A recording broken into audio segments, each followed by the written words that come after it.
안녕하십니까. 지방자치 30주년 국민이 만드는 나라 진행을 맡은 아나운서 전종환입니다. 네, 안녕하십니까. 아나운서 안희성입니다. 자, 국민이 만드는 나라 오늘이 세 번째 방송인데요. 네. 오늘의 주제가 내가 만드는 정부입니다. 그렇죠. 내가 정부를 만든다. 맞습니다. 우리가 선거를 늘 하기는 하지만 네. 아마 이 의미는 조금 더 적극적으로 참여를 하는 지방정부를 얘기하는 것 같은데 어떤 참여를 할 수 있을지 벌써부터 좀 궁금하기도 하고 말이죠. 네, 그렇습니다. 그 궁금증을 함께 풀어주실 네 분을 먼저 소개해 드리겠습니다. 네. 자치분권위원회 김소는 위원장 나와주셨습니다. 안녕하십니까? 안녕하세요. 네, 반갑습니다. 네, 카톨릭대학교 행정학과 최원호 교수 나오셨습니다. 반갑습니다. 네, 반갑습니다. 행정안전부 임상규 자치분권 정책관 나오셨습니다. 안녕하십니까? 반갑습니다. 네, 그리고 경희대학교 김태영 교수 나오셨습니다. 반갑습니다. 네, 반갑습니다. 네, 오늘 출연해 주셔서 모두 감사드리고요. 좋은 말씀 많이 기대를 해보도록 하겠습니다. 네. 저희가 처음에 프로그램 시작하면서 세계 여러 나라의 지방 정부 형태를 좀 그렇죠. 살펴봤잖아요. 네. 근데 위원장님 이 영상을 보니까요. 각 나라의 지방 정부들의 어떤 운영 방식, 구성의 어떤 형태가 다 똑같이 일률적이지 않네요. 그렇죠. 그렇습니다. 각가의 문화, 역사, 전통에 따라 차이가 많이 나거든요. 네. 그래서 이제 흔히 지방정부의 백화점이라고 하는 미국의 예를 간략하게 소개해드리면 우리나라는 지방정부가 기초 226개, 광역 17개에서 243개가 있는데 미국은 한 8만여 개가 있습니다. 와. 네. 그 중에서 우리나라 시군구나 시도와 같은 일반 지방자치단체가 한 3만 개, 그다음에 특별구, 교육구를 합해서 한 5만 개 정도 됩니다. 그런데 이 8만여 개가 상세하게 해보면 다 다르다는 거죠. 네. 초기에는 아무래도 인구가 작지 않았겠습니까? 그러니까 동네에 무슨 문제가 있으면 직접 모여서 직접 투표할 수 있는 여건이 됐을 때 그 전통이 갖고 있는 데를 우리가 타운 미팅이라고 합니다. 주민총회와 같은 거죠.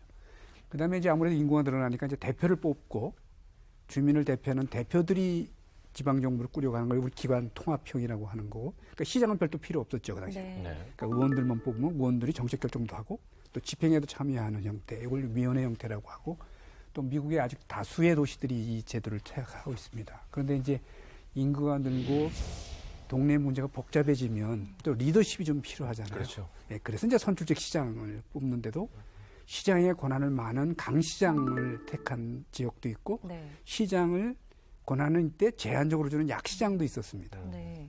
그러다 이제 19세기 말에 들어오면서 이 선출직 시장들이 조금 일탈을 합니다. 네, 그래서 이제 요거를 제도적으로 보완하려고 그래서 CD 매니저라고 하는, 그러니까 행정 전문가를 집행의 책임자로 모시는 매니저, CD 매니저 형태를 채택하는데, 네. 그게 지금 미국은 한 인구 한 20만 중소도시 한 60, 70%가 CD 매니저 타입입니다. 그러니까 말씀을 들어보니까 미국 한 경우만 하더라도 지역의 특성이나 특색에 맞게 지방자치단체의 형태나 구성이 굉장히 다양하군요. 아, 그렇습니다. 네. 네, 그래서 이제 우리가 백화점이라고 하는 거죠. 그래요. 네. 예. 네, 그럼 최원호 교수님께 좀 여쭤보고 싶은데 이제 해외에서는 다양한 이런 지방 정부의 형태가 존재를 하는데 우리나라는 그렇게 다양하다고 말하기 좀 어려운 상황 아니겠습니까? 다양한 게 아니고요. 그렇죠. 여태까지는 획일적으로 획일적이죠. 한 가지 형태밖에 없었습니다. 네. 네. 우리가 오늘 주제가 되는 기관 구성이라고 표현을 하지만은 네. 쉽게 이해하면 지방정부 형태라고 이해하시면 됩니다. 그러니까 중앙정부 같은 경우에는 많은 분들이 잘 알고 계시죠. 대통령제가 있고 의원 내각제가 있고 또 스위스 같은 경우에는 직접 참정 모형이 많이 가미된 형태가 있고 무슨 이원집정부제 뭐 이런 게 있는데 지방정부는 사실은 중앙정부 형태보다 훨씬 다양합니다. 그래서 미국이나 유럽 같은 경우에는 그 다양한 제도를 이제 실험을 하고 있고 운영을 하고 있는데 한국이나 일본 같은 경우에는 획일적이에요. 그래서 지방정부 형태가 지방자치단체 장을 뽑는 또 의원을 뽑는 이원 대표제라고 또 하고 기관 대립형이라고 또 하는데 이 한 가지 형태로 만들어 있었는데 네. 작년에 지방자치법이 큰 폭으로 개정이 됐습니다. 네. 연구자들한테는 수건과 또 같았던 법 개정이 이루어졌는데 이것 때문에 이제는 가능하게 됐습니다. 네. 그래서 한국에서도 앞으로는 다양한 형태의 지방정부 형태가 구성이 가능하게 됐기 때문에 앞으로 많이 기대가 됩니다. 네, 그러니까 말씀처럼 지금까지는 우리나라 지방정부 형태가 상당히 획일적으로 그렇죠.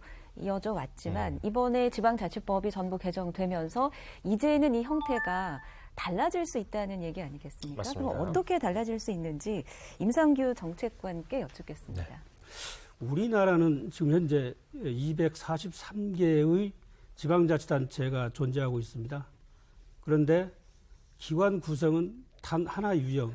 우리 최원호 교수님께서 말씀하신 것처럼 단체장도 집행기관이라고 그렇게 얘기를 하는데요. 단체장을 주민들이 직선을 합니다. 그리고 또 우리가 의결기관, 입법기관이라고 얘기를 하는데요.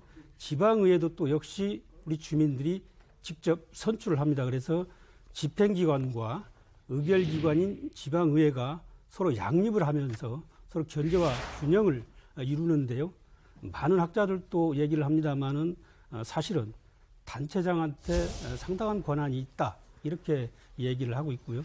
그런 측면에서 저희들도 고민하는 것이 지자체는 인구 규모도 그렇고 또 행정 여건들이 다 다릅니다.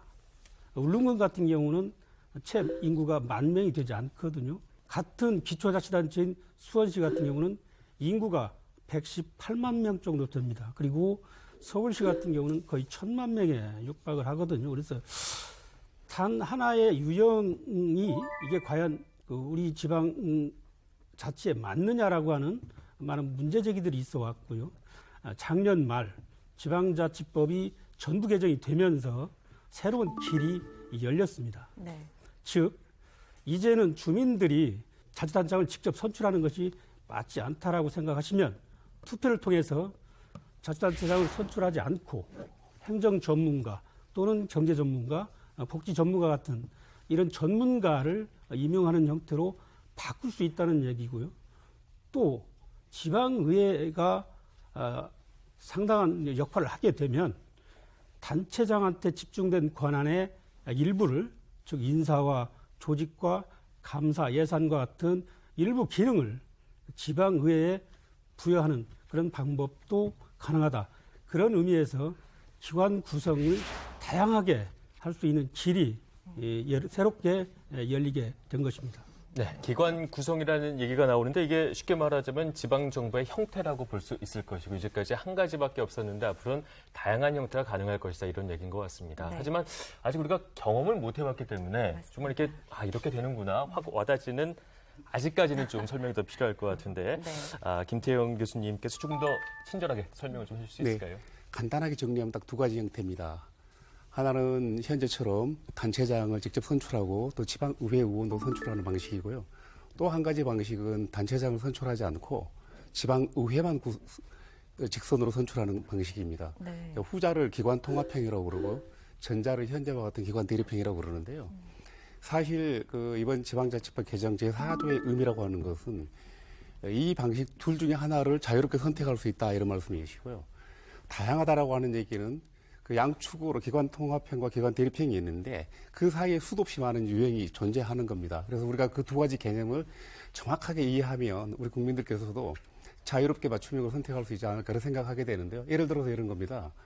아파트 단지에서 입주민과 입주자 대표회의와 관리사무소가 있거든요. 네.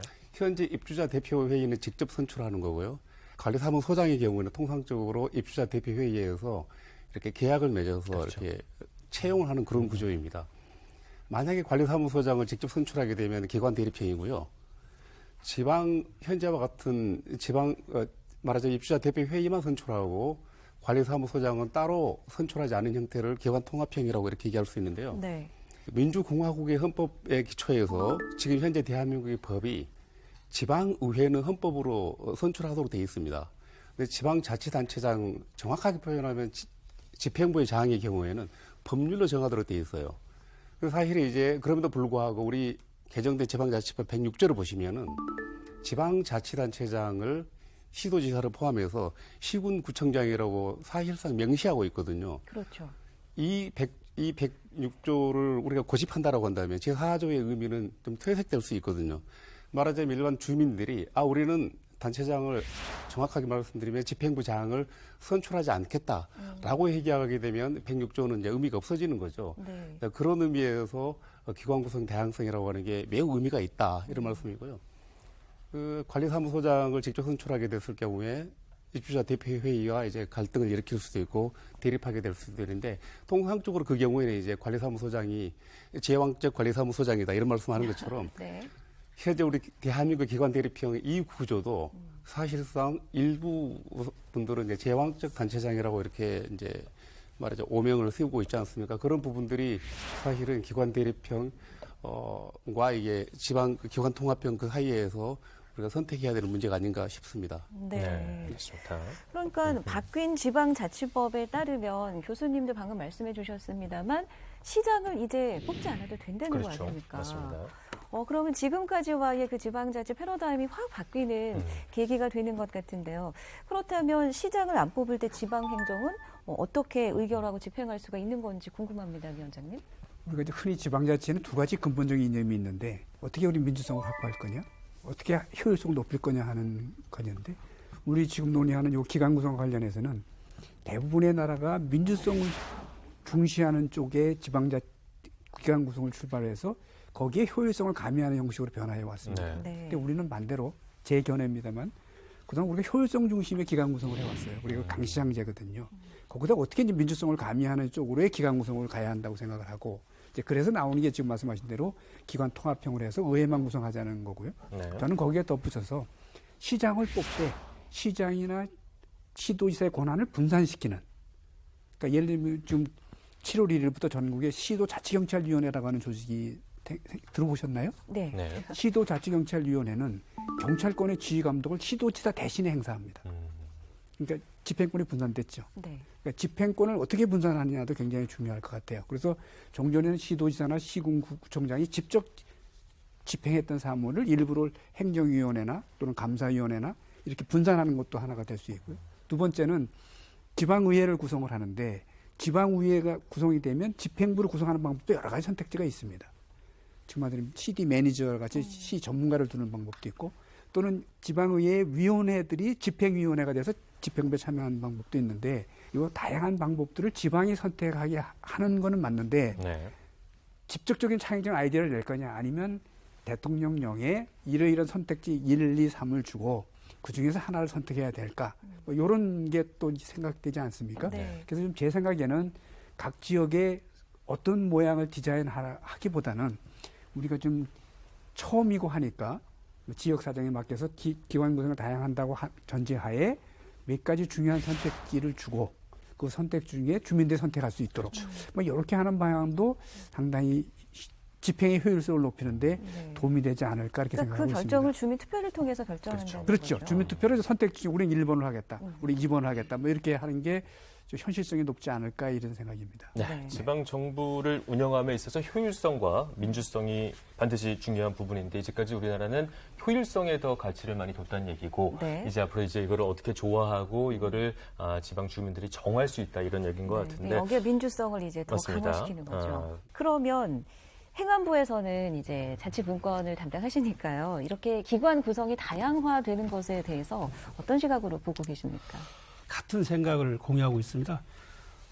여건과 규모 특성이 다 다른데 네. 그걸 단 하나의 유형으로 해결하는 부분은 맞지 않다. 앞으로도 그런 문제점들은 더욱 드러날 것이다라고 하는 부분이고요.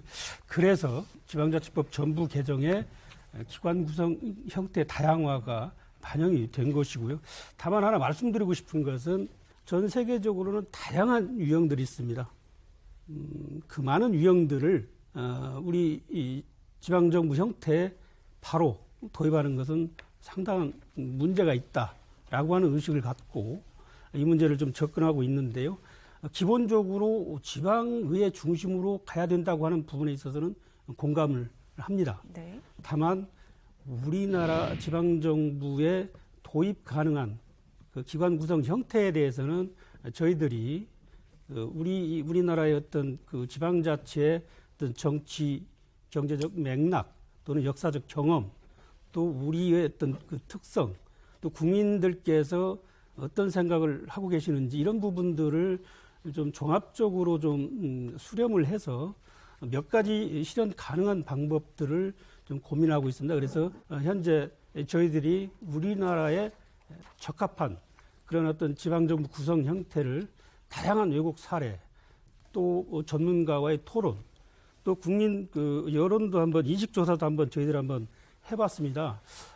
작년 2월달에 한국지방행정연구원을 통해서 우리나라의 지방정부의 적합한 형태에 대해서 한번 저희들이 인식조사를 한번 해봤는데요. 네. 기본적으로 기관 구성 다양화가 필요하다는 의견이 한 60% 가까이 됐습니다. 그래서 우리 국민들께서도 지방정부 기관 구성을 좀 다양화하는 부분에 대해서 공감을 하시는 것 같고요.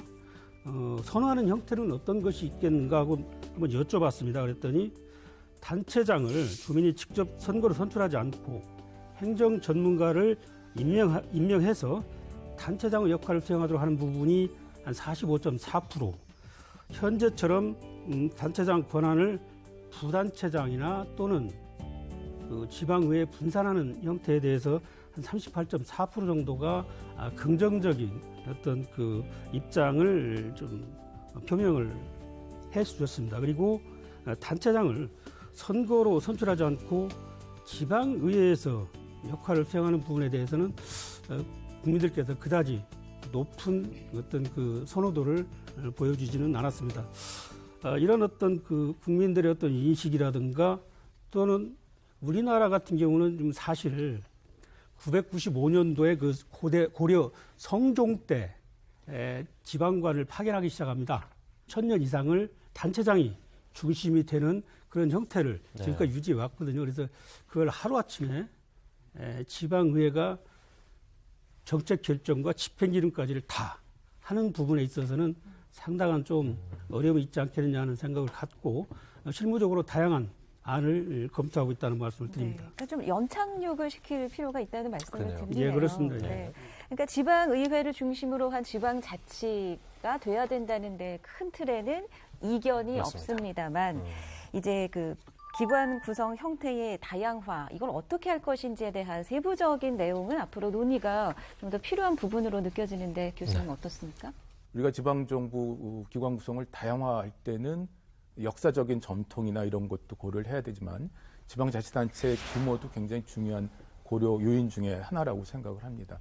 이를테면은 세계 많은 나라에는 지방자치단체 계층이 있는데 광역정부도 있고 광역정부라고 하면 우리나라 시도 같은 거죠. 17개.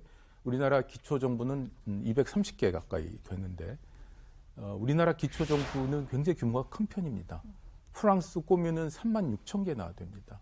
일본의 기초정부는 지금 1,800개지만 메이지 초기에는 무려 7만 개나 있었습니다. 네.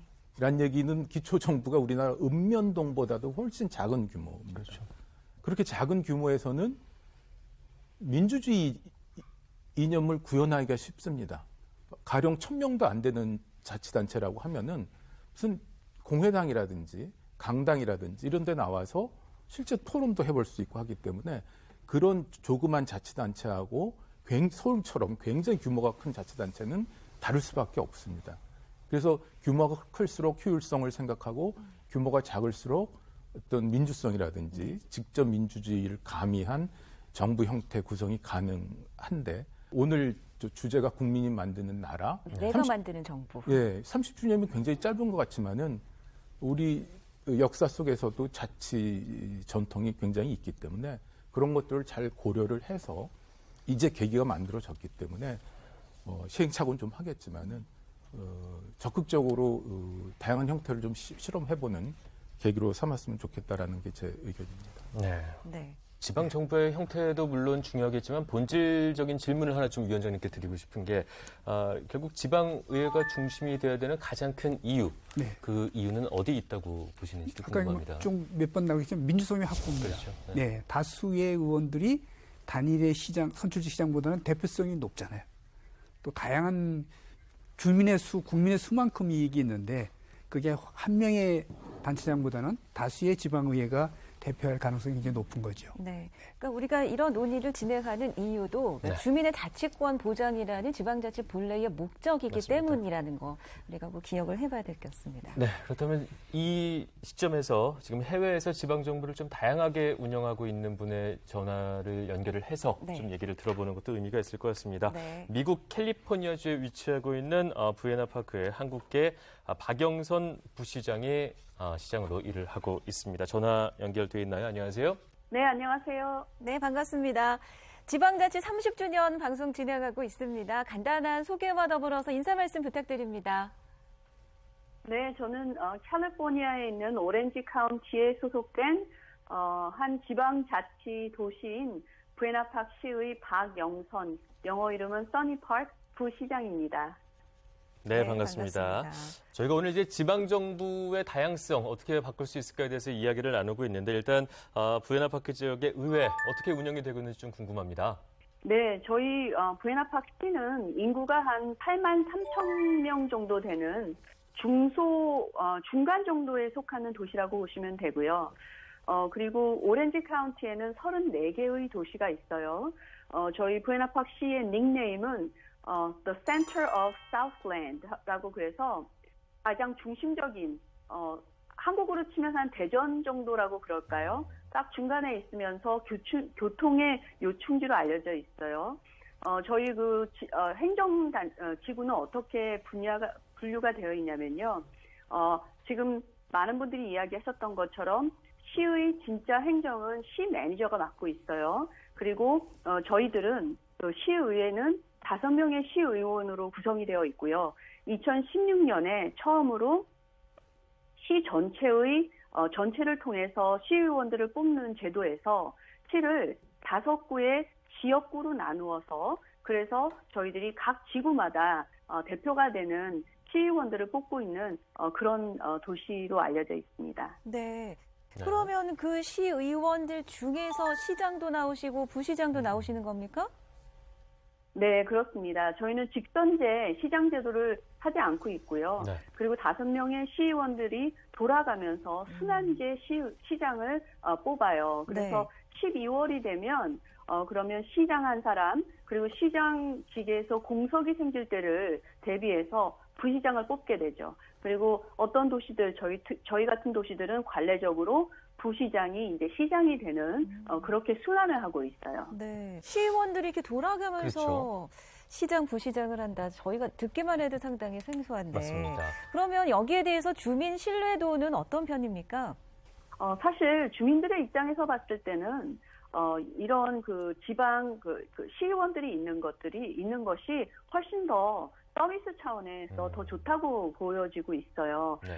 저희들이 하는 일은 주로 행정은 시 매니저가 하지만 정책을 결정하고 그리고 주민들의 어떤 어려운 점들 이런 것들을 직접 수렴해서 그런 것을 가지고 정책을 만들어주거든요. 그러니까 케이스 바이 케이스로 저희들이 정말 바닥에서 뛰면서 주민들 그리고 비즈니스 하시는 분들이 노고가 뭔지를 알아서 시행정에 반영할 수 있도록 저희들은 정책과 그리고 지침을 주는 것이 저희들의 역할이에요.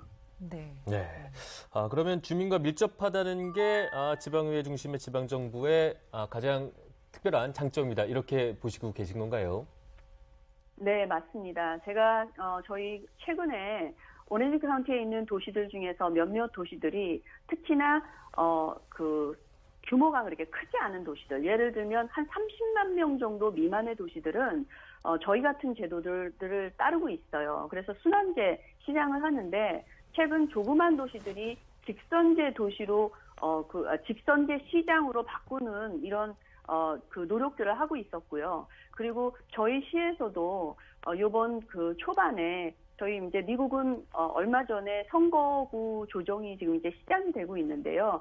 그래서 직선제 시장을 실제로 제한하기도 했었어요. 직선제 시장을 하게 되면 아무래도 그 시장과 시의원들 사이의 체계가 그 상명 하복이라고 해야 되나요? 이 이제 아무래도 그 체계가 생기게 되고요. 그리고 또 많은 분들 중에서 중요하게 생각하는 것은 그 주민들에 대한 서비스의 질이 떨어진다는 사실, 그리고 또 세 번째로는 세금이 많이 시장을 유지하기 위해서, 그리고 시장 그 주변에 있는 스태프들을 유지하기 위해서 많은 세금이 이용된다는 점에 대해서 직선제 시장 제도를 원치 않는 분들이 많이 있었어요. 네. 저희 시 같은 경우에는 특히 시의 인구 중에 55%가 소수 민족으로 이루어져 있습니다. 그래서 라티노, 그러니까 히스패닉 쪽이 한 30% 정도 되고요. 그리고 동양 사람들이 나머지 한 20%라고 볼 수 있어요. 그리고 나머지 한 5%는 아프리칸 아메리칸들로 구성이 되어 있는데요. 특히 이렇게 직선제 시장을 하게 될 경우에 많은 분들이 와서 그 주민들이 와서 말씀하셨던 것은, 걱정하셨던 부분은 어떤 부분이냐면, 소수계가 직선제 시장을 하는 것으로 뽑혀지는 것보다는 순환제 시장을 했을 경우에, 만약에 예를 들어서 저 같은 경우에도 아무래도 직선제로 전체 시에서 선출이 되는 것보다는 순환제를 했을 경우에 시장이나 부시장을 할 수 있는 기회가 더 많아지겠죠. 네. 그래서 소수계들의 그 목소리를, 정치력 목소리를 높이기 위한 것을 위해서도 특히 순환제 그 시장 제도가 더 좋다라고 하는 많은 분들의 생각들이 있어요. 네. 그래서 이렇게 운영이 되고 있는데, 오늘 어렵게 그 미국과 연결이 된 만큼 오늘 출연해 주신 분들도 직접 하신 말씀이나 질문이 있으면 해주시면 좋겠습니다. 네, 질문 하나 더 해주시죠. 부시장님 반갑습니다. 짧은 질문 몇 가지만 드리겠습니다. 그러면 그 간선직으로 된 시장님이 시의회 의장도 겸직하고 계시는 거죠? 네, 맞습니다. 예, 그러면 그 혹시 그 부에나 파크도 그 몇 번 이상 시의원 할 수 없다는 그런 제한 규정이 있나요? 네, 저희 같은 경우에는 시의원의 임기가 4년이고요. 네. 그리고 3번을 할 수 있어요. 그러니까 3선까지요? 최대 12년을 할 수가 있습니다. 네, 감사합니다. 마지막으로 간단한 질문 하나 드리겠습니다. 저 부시장님은 하루에 몇 시간 정도를 시의회 업무와 관련해서 사용하시나요? 네, 사실 이렇게 순환제 시의원을 하는, 그러니까 시장을 하는 이런 도시들의 경우에는 시의원의 자리가 발렌티어, 그러니까 봉사직이라고 보는 것이 맞아요. 그래서 저희들은 전부 다 자기 직업이 있거나 아니면 이미 은퇴하신 분들이 시의원을 하는 경우가 많고요. 저하고 지금 현재 시장이신 분은 둘 다 변호사예요. 그리고 네. 이제 나머지 분들은 선생님이셨거나 하신 분들이 하고 있습니다. 근데 지금 제가 일하는 거는 열심히 일해야지 한인들이 다음에도 많이 나올 수 있잖아요. 그래서 사실은 제가 개인적으로 일하는 것도 일을 하고 있지만 이제 시청 일에 제가 우선권을 두고 있습니다. 네, 감사합니다. 네, 마지막으로 질문 네, 한 가지만 감사합니다. 더 드리겠습니다. 이제까지 여러 말씀을 해주셨는데, 이제 우리나라에서도 지방자치단체장 선출 방법을 지역마다 다양하게 가져갈 수가 있기 때문에, 부시장님 말씀을 들어보니까 물론 기관 통합형의 장점도 잘 알겠지만, 혹시 국내 지방정부 해줄 조언이 있다면 어떤 게 있을까요? 미국의 그 정치 속담 중에서 많이 이야기하는 것들이 all politics is local. 모든 정치는 지역에서 시작된다라고 하는 말이 있어요. 그만큼 미국은 크고, 그리고 각각 지역에 있는 어떤 어떤 현안들을 가장 알 수 있는 사람들이 시의원들이기 때문에 그렇거든요. 그런데 그렇기 때문에 저희들은 특별히 emergency 파워나 이런 것들이 있어서 저희들이 직접 조례를 만들고, 그리고 그런 지방 행정법들을 만들 수 있는 파워가 많고요. 그리고 특히 코로나 동안에 그런 파워가 있었기 때문에 저희 캘리포니아나 아니면 저희 상급 그 지방 단체인 오렌지 카운티 같은 경우에 예를 들어서 마스크를 쓰는 문제에 대해서 오렌지 카운티 슈퍼바이저 쪽에서는 아주 클리어한 이런 디렉션을 내지 않았을 때가 있었는데요. 저희 시에서는 오렌지 카운티에서 가장 첫 번째 시로서 마스크를 쓸 수 있도록, 특히 필수 업종에 일하고 계신 분들을 보호하기 위해서 저희들이 그런 조례를 내놨어요. 그러면 오렌지 카운티 34개 도시 중에서 저희가 처음 그렇게 하기 시작을 하니까 많은 도시들이 따라하기 시작을 했거든요. 보통 법으로 봤을 때 가장 상급기관인 주 정부나 연방 정부에 대치되는 그런 행정명령을 내릴 수는 없어요. 하지만 그것에서 더 나아가서 더 강력한 행정명령을 내릴 수 있는 그런 파워는 있거든요. 그런데 이런 법을 만들 수 있는 파워와 또 함께 법을 집행할 수 있는 파워가 있잖아요. 지방정부는. 이런 파워들이 같이 있기 때문에 이 안에서의 또 그 어떤 밸런스, 체크 앤 밸런스가 또 필요할 수가 있고요. 그리고 특별히 그 정치의 투명성이 많이 필요해요. 이 시의원들의 힘들이 많기 때문에, 그렇기 때문에 어떤 그 커럽션, 예를 들어서 정치 부패나 이런 것들이 생길 수 있는 부분들이 꽤 있거든요. 그래서 특히 한국에서 제가 생각했을 때 이 그 지방 그 자치제가 많은 파워를 이루었을 때 어떻게 하면 지방 정치인들이 깨끗한 정치, 그리고 국민을 위하는 그런 정치를 실제적으로 할 수 있을지, 그런 어떤 그 안전장치가 필요하지 않나, 그런 생각이 듭니다. 네, 말씀 잘 들었습니다. 정말 지방의회 중심의 지역 주민과 밀착된 지방자치, 정말 저희가 참고할 만한 부분이 분명히 있는 것 같습니다. 오늘 영상 연결해 주셔서 대단히 고맙습니다. 고맙습니다. 네, 감사합니다. 네, 부에나파크 박영선 부시장과 영상 연결해 봤습니다. 네. 네. 이야기 들은 소감이 다들 있으실 것 같아요. 어떻습니까? 위원장님부터 얘기 들어볼까요? 네, 지금 우리가 전반전에 논의했던 네. CD 매니저의 가장 대표적인 도시인 것 같고요. 그다음에 지금 말씀하신 내용 보니까 그 5분의 시의원들이 시민들의 권익이나 또는 복지 증진을 위해서 무척 애쓰시는 것, 아주 모범적인 지방자치를 하는 지역으로 보입니다. 그다음에 이제 그 정치의 투명성을 많이 강조하셨잖아요. 그 투명성을 강조하는 사실 12년간의 그 JMS를 제한한 게 지금 미국의 유행인데 그런 제도도 도입한 것 같고요. 그래서 향후 우리가 그 기강 구성 다양화를 할 때 좋은 사례로 이렇게 볼 수 있지 않겠나 생각합니다. 교수님은 어떻게 보셨습니까? 제가 이제 보면서 느낀 건데요. 네. 작년에 지방자치법 전부 개정안이 통과됐을 때 가장 중요한 그 안건 중에 하나가 지방의회 인사권 독립이었거든요. 지방의회 인사권 독립. 그러니까 지방의회 사무처 직원들에 대한 인사권을 지방의회 의장이 갖고 있는 게 아니고 시장이 가지고 있는 거예요. 그거를 이제 지방의회 의장에게 지방의회 돌려달라라고 하는 그 법안이 작년에 통과가 됐는데 제가 이 문제를 외국 친구와 이제 논의를 했더니 오해를 하더라고요. 그러니까 인사권 독립 그러면 통상적으로 외국에서는 지방의회 의원들이 집행부 공무원들에 대한 인사권을 행사하는 거예요. 그래서 집행부가 인사권 독립해달라고 하는 세미나도 열고 그냥 뭐 난리칩니다. 그런데 우리의 경우에는 지방의회가 인사권 독립해달라고 이런 주장한다라고 했더니 그 파한대소를 했던 그런 기억이 나는데요. 네. 원칙과 현실이 무엇인가를 좀 강조하고 싶은데 어느 게 원칙이고 어느 게 현실인지를 따져보면 지금 말씀드린 것처럼 오늘 논의한 내용들이 이게 원칙이고 현실은 우리 고유의 문화가 있기 때문에 조금씩 조정하자 이렇게 가야 되는데 지금 우리 일반 국민들께서는 지금과 같은 제왕적 단체장 이걸 원칙으로 생각하고 자꾸 서구 지방자치 선진국가에서 뭐 선거도 안 한다고 그러더라 이렇게 하다 보니까 그거 좀 따라 해볼까라고 이게 말하자면 현실인 줄 알고 이게 이제 이쪽으로 이제 보완해 가는 거죠. 이제 이게 좀 잘못됐다는 거죠. 네. 앞뒤가 잘못됐다는 거죠. 그게 원칙이고 우리는 현실적으로 지금 운영하고 있다. 이 말씀을 강조하고 싶습니다. 네. 저도 한 말씀 더 네. 보태고 싶은데요. 그 한국에서 지방자치 이야기를 하면은 우리 연구하는 사람은 그렇지 않은데 일반인 중에는 지방자치가 꼭 필요한가? 그럼 뭐하러 해?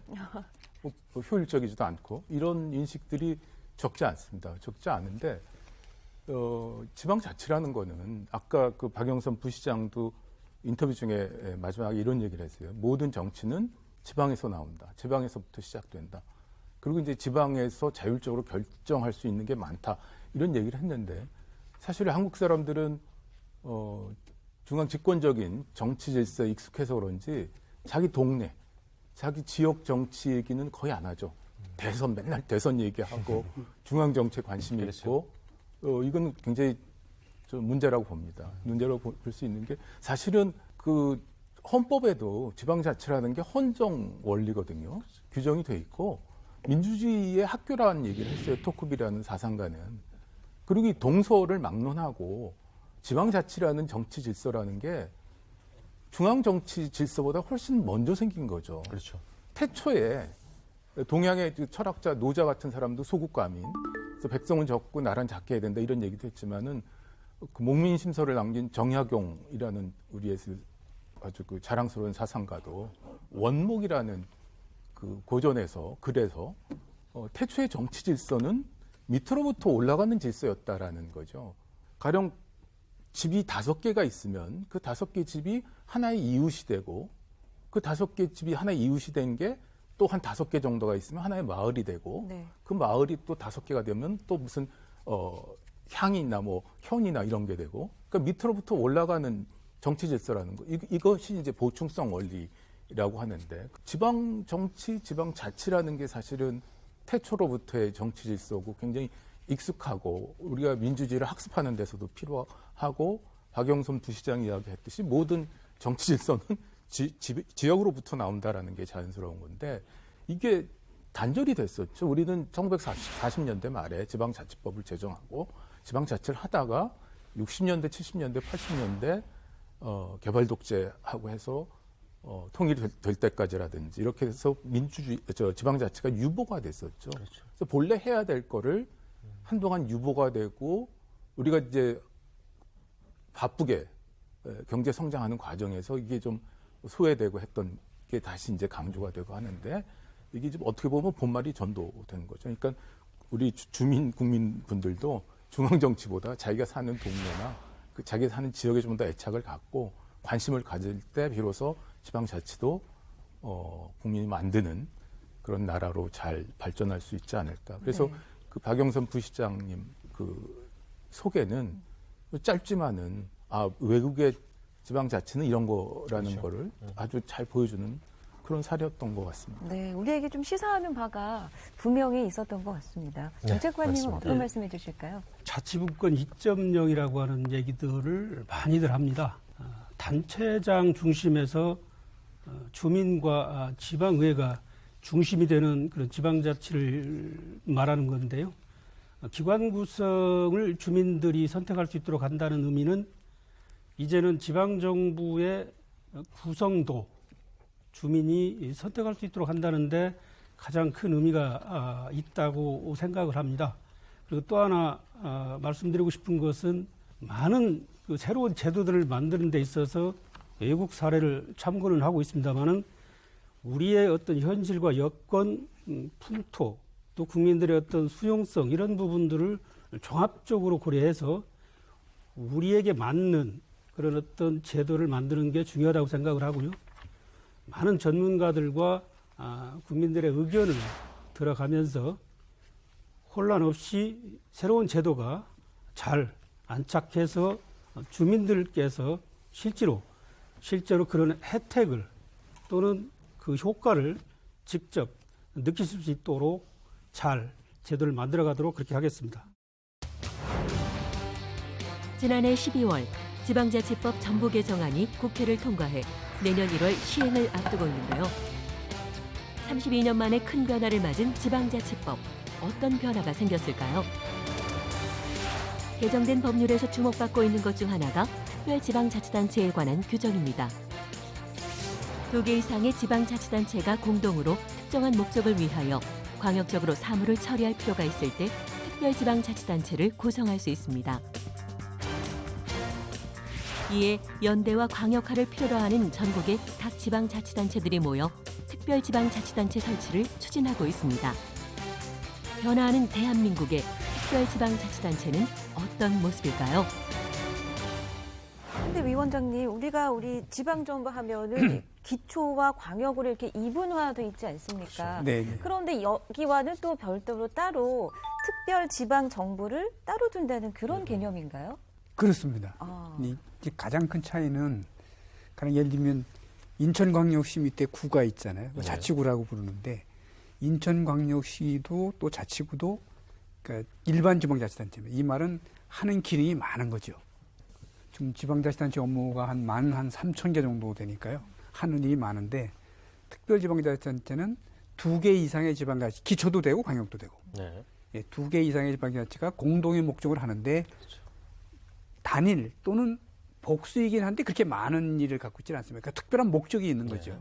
우리는 산업진흥을 위해서 하겠다. 네. 우리는 뭐 관광진흥을 하기 위해서 하겠다. 뭐 방제를 하겠다. 이렇게 목표를 정하고 있기 때문에 우리가 목적을 가진 그런 지방자치단체다 이렇게 보시면 되겠습니다. 네. 특수 목적형 지방정부. 네, 그렇습니다. 이렇게 생각해요. 이걸 예. 내년 1월부터 이제 구성을 할 수가 있다는 얘기인데, 정책관님 이게 아무래도 보다 많은 권한을 가질 수 있게 되는 것이죠.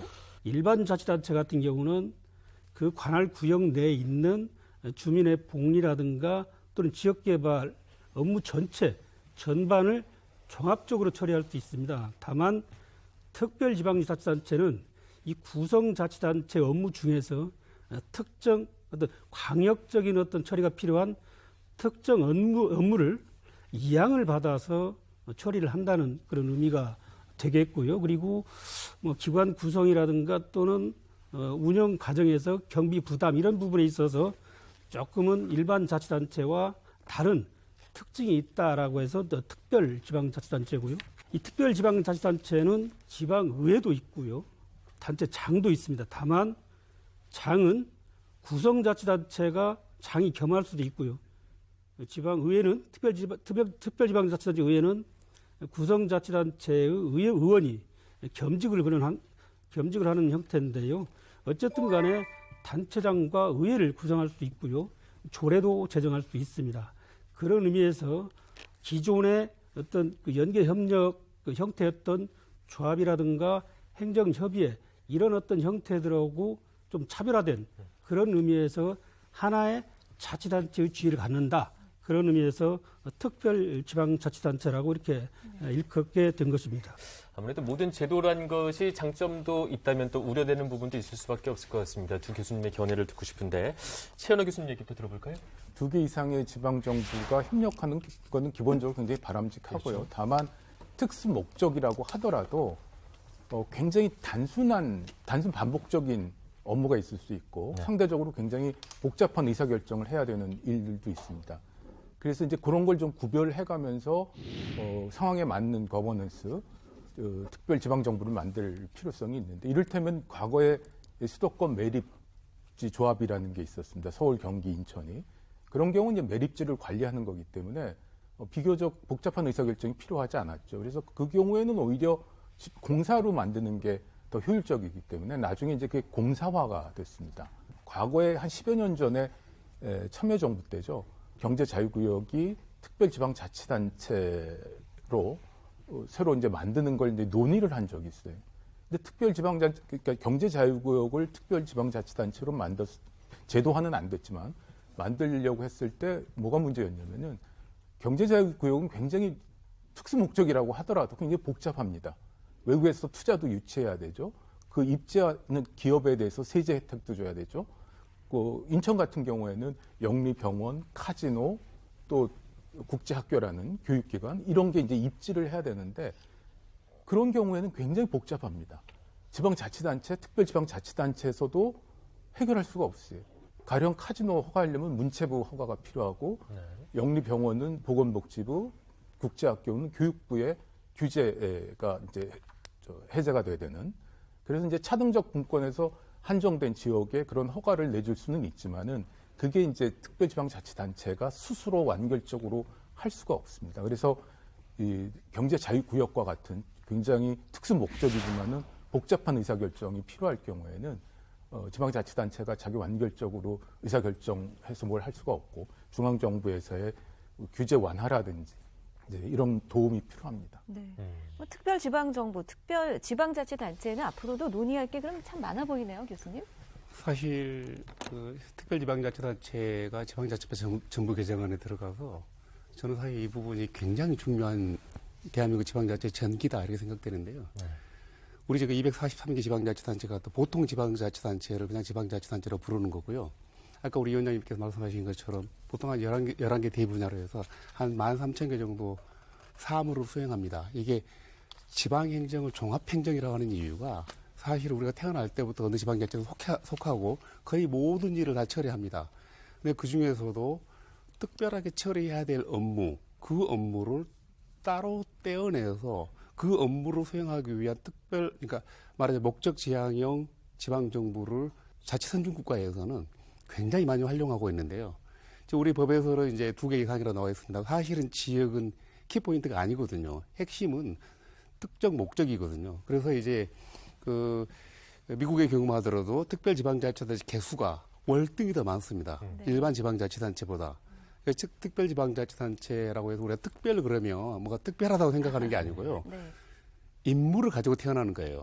그러니까 보통 지방자치단체는 그냥 존재하는 거고, 일반적인. 특정 목적형 지방자치단체는 우리가 세금 내는 납세자가 특정한 공공 서비스를 제공받기 위해서 만드는 거예요. 근데 그 유형이 굉장히 다양합니다. 아까 우리 임상규 정책관님 말씀하신 것처럼 수직적으로는 간단한 어떤 협력 사업에서부터 그다음에 조금 더 복잡한 조합이고 조금 더 복잡한 특별지방자치단체인데 이 특별지방자치단체 조합은 근본적인 질적인 차이가 있거든요. 이게 이제 보통 지방자치단체 마찬가지로 의회를 갖고 있고 조례재정권을 가지고 있고 경우에 따라서는 과세, 자주권도 갖게 되고 그러니까 정하기 나름이죠. 그래서 보통 지방자치와 똑같은 형태를 가지고 있는 거예요. 네. 그 종류가 굉장히 많습니다. 예를 들어서 노스캐롤라이나의 경우에는 그 모스키토 스페셜 퍼포스 해가지고 모기만 잡는 특별지방자치단체 따로 있어요. 모기만 잡아요? 예, 모기 잡는 목적으로 만든 지방자치단체예요. 네. 뭐 공원 관리다. 아까 제가 모두의 그 지역이 중요하지 않다고 말씀드리는 게 그 유럽이나 미국의 경우는 지방자치단체가 굉장히 소규모 아닙니까? 그러다 보니까 웬만한 사무는 다 복수의 지방자치단체에 걸쳐 있어요. 우리의 경우에 사실은 지방자치단체 규모가 크니까 복수를 요하지 않은 경우도 있거든요. 근데 그런 부분들을 이제 간과하고 있어서 차후에 좀 논의해볼 만한 부분이 있기도 합니다. 근데 단일 지방자치 내에서도 특별지방자치단체 만들 수 있는가? 일단 그 화두로 한번 던져보고 다음 얘기를 조금 이따 다시 나누기로 하겠습니다. 네, 특별지방자치단체에 대해서 이야기를 나눠봤습니다. 아주 특별한 목적과 임무를 가진 자치단체다. 그리고 내년 1월부터 시작될 수 있다. 이런 얘기였는데 위원장님 어떻게 들으셨나요? 다 얘기 들어보니까요. 근데 지금 하신 말씀에 대해서는 크게 동감을 하면서요. 한 2가지 정도 이렇게 좀 첨언을 드리고 싶습니다. 우선 하나는 그동안 지난 지방자치 30년 하면서 나름대로 좋은 성과도 있었지만은 자치단체 간의 벽이 너무 높아서 소지역주의 경향이 짙어졌다 하는 그런 비판의 목소리가 있었거든요. 그러니까 좀 행정구역을 뛰어넘는 광역적 협력이 있었으면 좀 행정의 유연성도 제고하고 또 탄력성 하에 성과를 높일 수 있는데 그게 잘 안 됐다는 반성이 하나 있고요. 또 하나는 우리가 시군구는 계속 이렇게 행정구역에 커왔는데 시도는 상당히 축소지향적으로 달려왔습니다. 예를 들면 조선시대 때 우리가 8도였잖아요. 근데 지금 남한만 17개 시도가 됐습니다.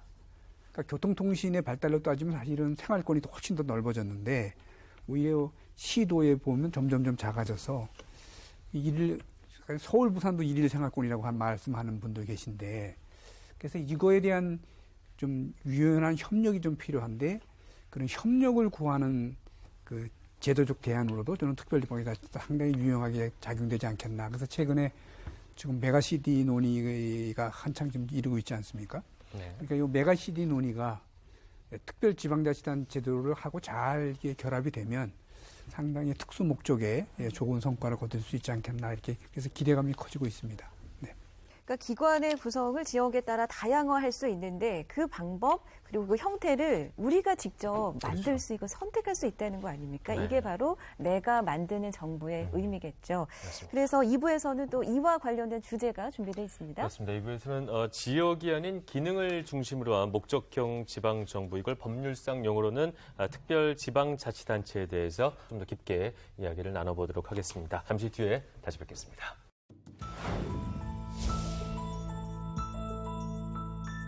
지방자치법 전부 개정으로 자치분권의 제도적 바탕은 준비되었습니다. 이제는 지방자치법 개정이라는 성과를 바탕으로 진정한 지역자치의 30년을 만들어 나가야 합니다. 새롭게 도약하는 자치분권의 힘이 진정한 국민 주권으로 이어질 수 있도록 자치단체 장의 한 사람으로서 최선을 다하겠습니다. 시민 참여가 없는 지방자치는 뭐다? 바로 핸드폰 없이 집콕하는 거다. 집콕도 어려운데 핸드폰마저 없으면 얼마나 힘들겠어요? 그래서 지방자치 주인공인 여러분이 참여해서 목소리를 내주셔야 됩니다. 하나의 해설하면 시민 여러분들이 바로 주주이십니다. 꼭 주주권을 행사하시어 적극적으로 참여해 주시기를 부탁드리겠습니다. 국민 참여는 더하고 불합리한 관행은 빼고 주민 예산은 곱하고 공동체 마음은 나눠야 하죠. 여러분은 지방자치에 대해 무엇을 주문하시겠습니까? 지방자치에 대한 시민들의 의견을 듣습니다. 주민의 선택과 적극적인 참여가 그 무엇보다 중요합니다. 여러분 모두가 참여해 주셔서 지방자치의 주인공이 되어주십시오. 함께 자치합시다.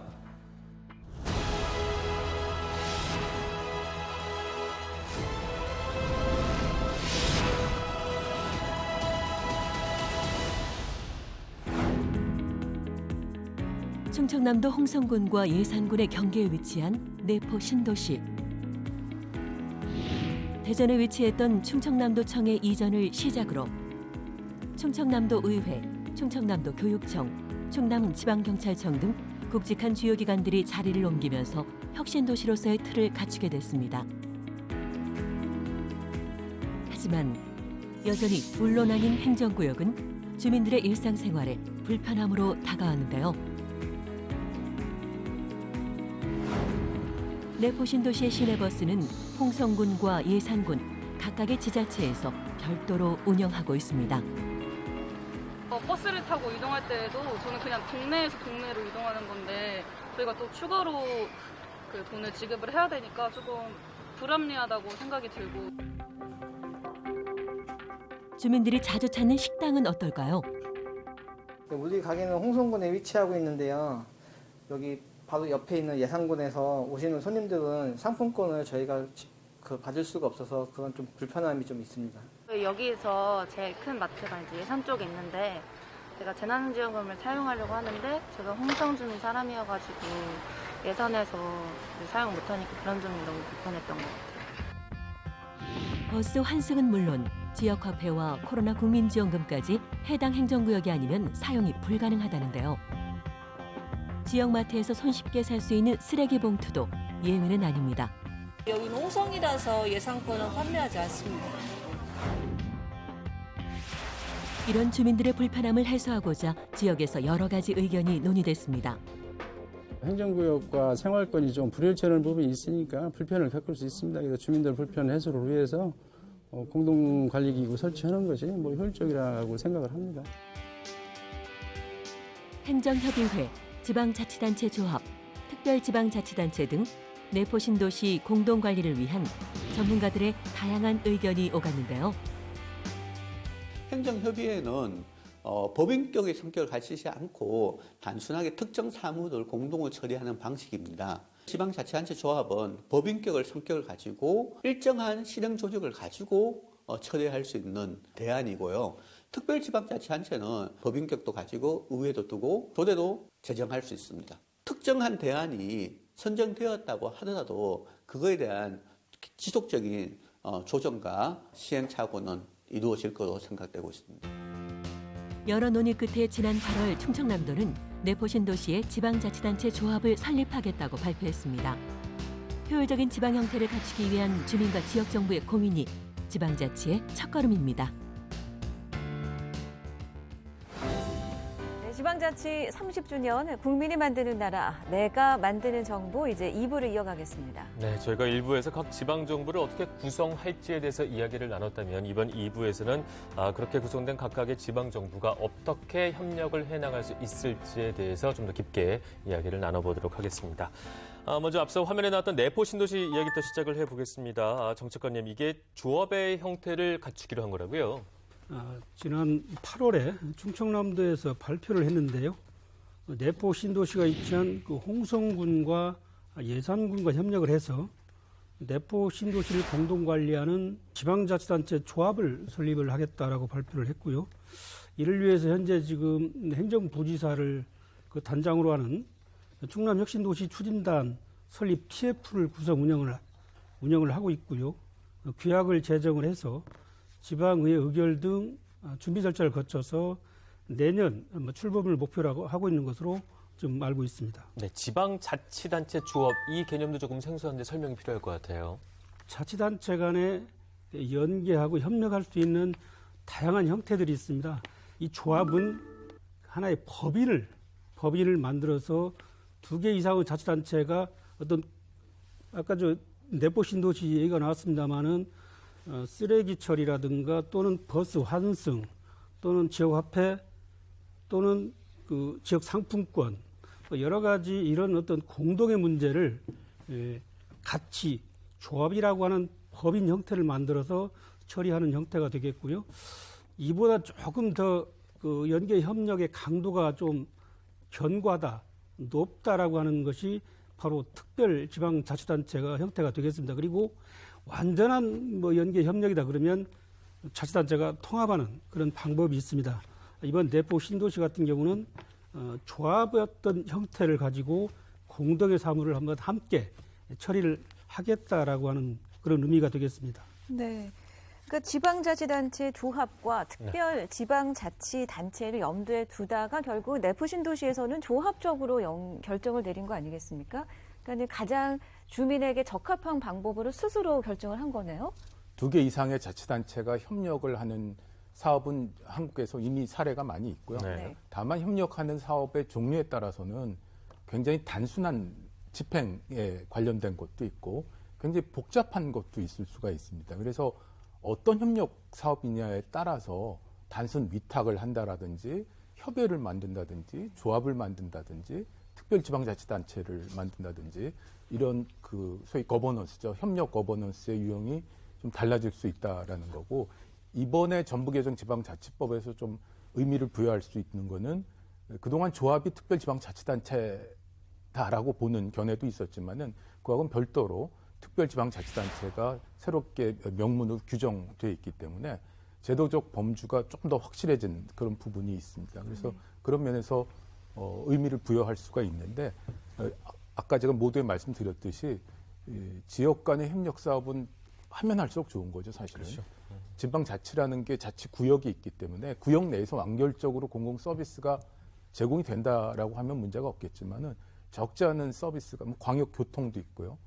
경기 동부 지역 가면은 광역 쓰레기장도 있고요. 경제자유구역도 한 개 구역 내에 있는 경우에 사업소로 돼 있지만은 부산 진해, 광양 여수, 또 대구 경북 같은 경우에는 조합으로 돼 있습니다. 그래서 이런 그 새로운 제도적 범주가 생겼기 때문에 다양한 제도적 범주를 그 사업 목적에 맞게끔 최적화된 거버넌스를 제공할 수 있게 된 점에서 이번에 이제 지방자치법 개정이 조금 더 의미가 있게 됐다. 이렇게 말씀드릴 수가 있습니다. 네. 근데 또 어떤 분들은 또 이런 시각이 있습니다. 네. 그러니까 이번에 개정된 지방자치법에 의하면 특별지방자치단체를 설립할 때는 행정안전부 장관의 승인을 얻도록 돼 있다. 이게 그런데 또 중앙 집권적인 요소가 여전히 있는 게 아니냐 이런 그렇죠. 비판적인 시각에 대해서는 정책관님께서 한 말씀 해주실까요? 예, 좀 말씀을 좀 드리겠습니다. 네. 지방자치단체를 설치할 때는 법으로 설치하도록 되어 있습니다. 네. 그런데 이 특별지방자치단체 같은 경우는 아까 말씀드렸다시피 자치단체의 하나의 특수한 형태거든요.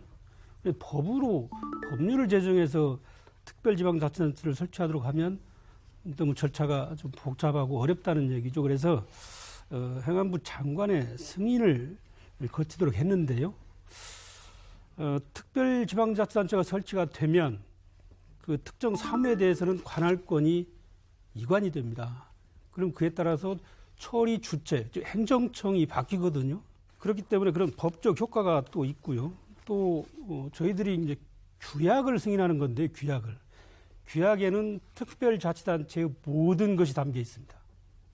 기관 구성부터 경비를 누가 어떻게 부담할지, 그다음에 지방의회는 어떻게 구성할지, 단체장은 누가 할지, 그다음에 어떤 사무를 할지 많은 부분들이 규약에 담겨져 있는데요. 그 규약이 이 관련 법률이라든가 또는 지방자치법 또는 지방공무원법 또는 많은 그 법률, 개별 법률에 부합하는지에 대해서 한번 스크린 한번 해볼 필요가 있는 거고요. 또 하나는 특별지방자치단체에서는 국가 사무를 위임받거나 또는 위탁을 받아서 처리를 할 수가 있거든요.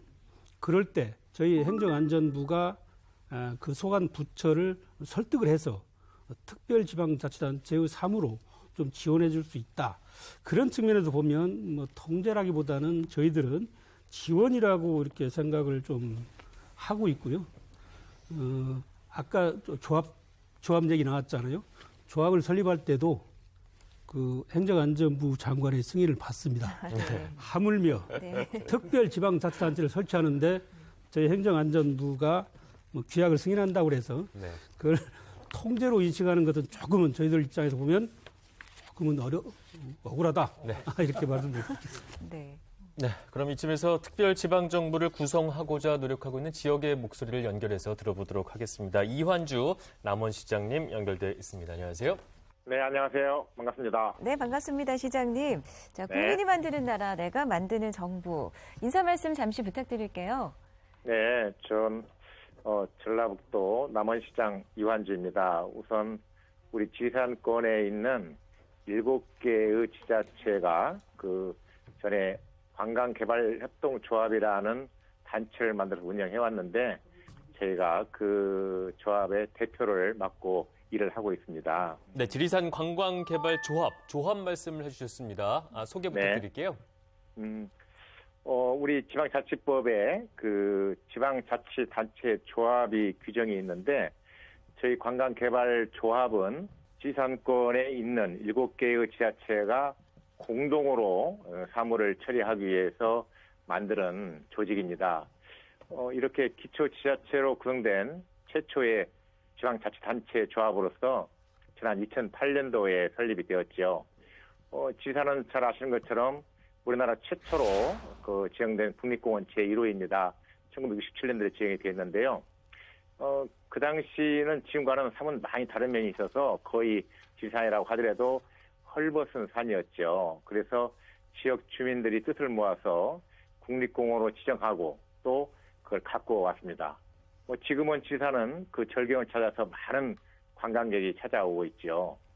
1998년도에 지방자치가 시작되고 그래서 각 지자체마다 자기 지역 발전을 위해서 관광 자원을 개발하기 시작할 때 우리 지산권에 있는 지방자치단체장들은 지역 주민들 뜻을 모아서 지산권을 공동으로 발전시키기 위한 논의를 시작을 했습니다. 그렇게 함으로써 불필요한 그 중복 투자를 줄이고 또 지산에 있는 통합 문화권의 어떤 정체성을 지키기 위해서 많은 노력을 기울여 왔습니다. 그러한 지난 10년 동안의 노력으로 국가 예산도 확보하고 설립된 것이 바로 지산권 관광개발조합이 되겠습니다.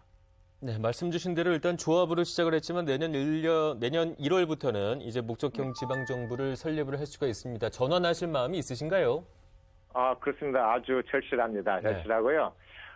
말씀드린 것처럼 2008년도에 설립이 된 관광개발조합을 저희가 10년 동안 운영을 해봤는데 나름대로 성과도 있었습니다. 또 많은 한계를 제가 느꼈습니다. 우선 그 지방자치단체 조합이 가지는 법적인 지위의 한계라고 할 수 있습니다. 이웃나라 일본의 경우는 지방자치단체 조합을 특별 지방자치단체로 인정을 하고 있는데 우리나라는 아직 그런 점에서는 조금 미흡한 현실입니다. 우리 지산권에 있는 그 자치단체는 대부분의 그 재정 자립도가 낮은 지역이기 때문에 그 국가로부터 받는 교부세가 큰 비중을 차지하고 있습니다. 그래서 지자체 조합이 이걸 운영하기 위해서는 각 기관별로 분담을 해야 하는데 사실은 어떻게 보면 이 분담금 내는 것도 쉽지 않은 그런 실정에 있어서 그러나 우리 지금 현재 지방교부세법에서는 지자체 조합도 교부세를 받을 수 있다라고 규정은 되어 있습니다만은 한 번도 받은 바는 없습니다. 그 지방교부세법하고 지방자치법하고 서로 이렇게 상충되는 그런 면이 있어서 그렇다고 볼 수가 있습니다. 그래서 이런 법 조항도 뭐 이후에 더 정비가 필요하겠지만은 해결하는 근본적인 방법은 특별지방자치단체가 구성이 되는 것이다. 이렇게 생각을 하고 있어서 우리 지방자치 조합을 특별지방자치단체로 보는 문제가 저희한테는 매우 현실적이고 절실한 그런 문제이다. 이렇게 생각을 하고 있습니다. 네.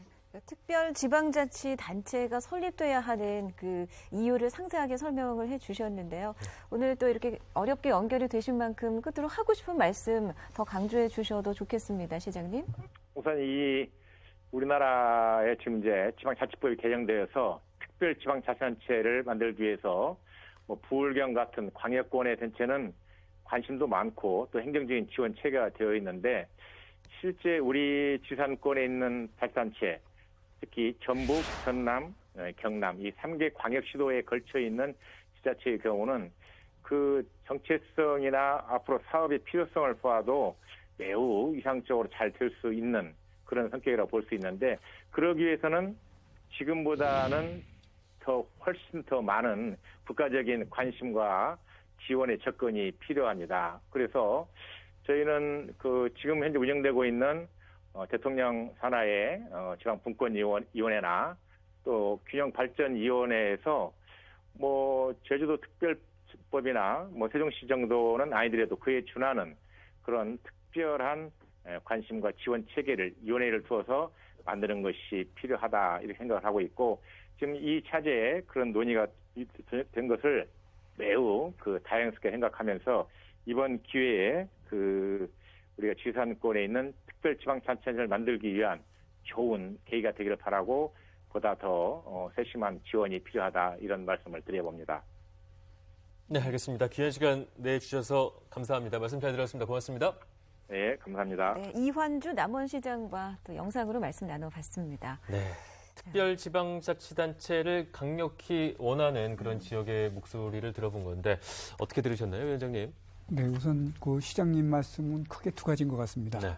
현재 조합으로 되어 있는 그 협력 조직을 특별지방자치단체로 바꾸시겠다는 계획이시고, 그다음에 그 이면에 가장 두드러진 이유는 교부세 확보를 위해서 필요하다 이렇게 말씀을 하셨어요. 네. 교부세는 이제 일반 교부세하고 특별 교부세가 있는데 네. 일반 교부세는 226개 기초, 17개 시도가 이제 교부세의 대상이고 특별 교부세는 이제 행정안전부가 특정한 목적에서 주는 교부세인데 특별자치단체가 이 교부세, 일반 교부세의 대상이 될 수 있을지 안 될 수 있을지는 상당히 신중한 논의가 앞으로 좀 필요한 분야가 아닐까 생각이 됩니다. 특별 교부세는 뭐 행안부의 결정만 의지만 있으면 가능하지 않겠나 이런 생각이 들고요. 근데 저는 이제 이게 조합에서 특별자치단체로 갈 때의 큰 변화는 저는 이렇게 생각합니다. 우선 그 구성자치단체들이 그 구성 목적에 대한 공감대가 있냐, 필요성이 있냐. 저는 그게 가장 중요하지 않겠나 생각합니다.